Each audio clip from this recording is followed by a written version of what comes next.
నమస్తే, welcome to మెగా9 TV. కొత్త ఏడాది ప్రారంభంలోనే పాకిస్తాన్కు భారీ దౌత్యపరమైన ఎదురుదెబ్బ తగిలింది. దాయాది దేశం పాకిస్తాన్ రాజకీయాల్లో కీలక నేత, బలూచిస్తాన్ స్వాతంత్ర్యం కోసం పోరాడుతున్న ప్రముఖ బలూచ్ నేత మీర్ యర్ బలూచ్ భారత్ను ఉద్దేశించి ఒక సంచలన లేఖ విడుదల చేశారు. ప్రస్తుతం లండన్లో ప్రవాస జీవితం గడుపుతున్న మీర్ యార్ బలూచ్ భారత విదేశాంగ మంత్రి ఎస్ జయశంకర్కు రాసిన ఈ లేఖలో నూతన సంవత్సర శుభాకాంక్షలు తెలుపుతూనే అనేక కీలక విషయాలను ప్రస్తావించారు. ముఖ్యంగా లేఖలో ఇండియా సాధించిన విజయాలను ప్రస్తావిస్తూ ఆకాశానికెత్తారు. ఆపరేషన్ సింధూర్ అంటూ ఆయన భారత్ చేపట్టిన చర్యలను ప్రశంసించడం ఇప్పుడు సర్వత్రా చర్చనీయాంశమైంది.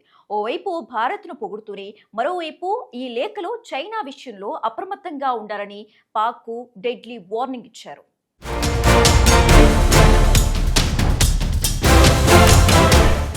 మీర్ యర్ బలూచ్ తన లేఖలో ప్రధానంగా చైనా ఆక్రమణపై భారత్ను హెచ్చరించారు. పాకిస్తాన్ పూర్తిగా చైనా గుప్పెట్లో చిక్కుకుంది. రాబోయే కొద్ది నెలల్లోనే బలూచిస్తాన్ గడ్డపై చైనా తన సైన్యాన్ని మోహరించే ప్రమాదం ఉంది.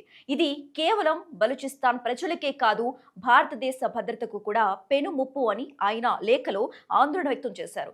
చైనా పాకిస్తాన్ ఎకనామిక్ కారిడార్ పేరుతో చైనా తమ ప్రాంతాన్ని సైనిక స్థావరంగా మార్చుకుంటుందని, 60 మిలియన్ల బలూచ్ ప్రజల ఇష్టానికి వ్యతిరేకంగా డ్రాగన్ సైన్యం అక్కడ అడుగు పెడితే పరిణామాలు తీవ్రంగా ఉంటాయని ఆయన హెచ్చరించారు.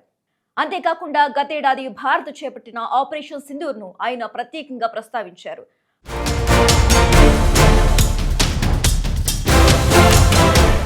పెహల్గాం ఉగ్రదాడికి ప్రతీకారంగా పాక్ ఆక్రమిత కాశ్మీర్లోని ఉగ్రవాద స్థావరాలపై మోదీ ప్రభుత్వం జరిపిన మెరుపు దాడులను ఆయన సాహసోపేతమైన చర్యగా అభివర్ణించారు. ఉగ్రవాదాన్ని అంతమొదించేందుకు భారత్ చూపిస్తున్న తెగువను బలూచ్ ప్రజలు స్వాగతిస్తున్నారని తెలిపారు. పాకిస్తాన్ ఆర్మీ, ఐఏఎస్ రాజకాలను అడ్డుకోవటంలో భారత్కు బలూచిస్తాన్ రక్షణ కవచంలా నిలుస్తుందని ఆయన హామీ ఇచ్చారు. ఇక ఇదే లేఖలో ఆయన మరో కీలక ప్రతిపాదన చేశారు.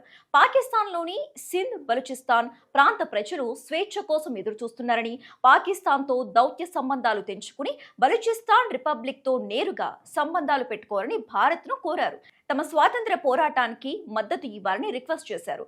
ఇరువురి శత్రువు ఒక్కడే, అది ఉగ్రవాదాన్ని పెంచి పోషిస్తున్న పాకిస్తాన్, ఆక్రమణదారు చైనా అని ఆయన స్పష్టం చేశారు. 2026 ఆరంభంలోనే బలూచిస్తాన్ గ్లోబల్ డిప్లొమాటిక్ వీక్ ను నిర్వహిస్తామని, దీనికి భారత సహకారం కావాలని కోరారు. పాక్ ఆర్మీ, ఐఏఎస్ ఆగడాలను ఎండగడుతూ పొరుగు దేశం కుట్రల పట్ల భారత్ ఎప్పుడూ కన్నేసి ఉంచాలని సూచించారు. పాక్ గడ్డకు చెందిన ఒక సీనియర్ నేత ఇలా బహిరంగంగా భారత్కు మద్దతుగా మాట్లాడటం, చైనా ముప్పును ఎత్తి చూపటం అంతర్జాతీయ రాజకీయాల్లో ప్రాధాన్యత సంతరించుకుంది.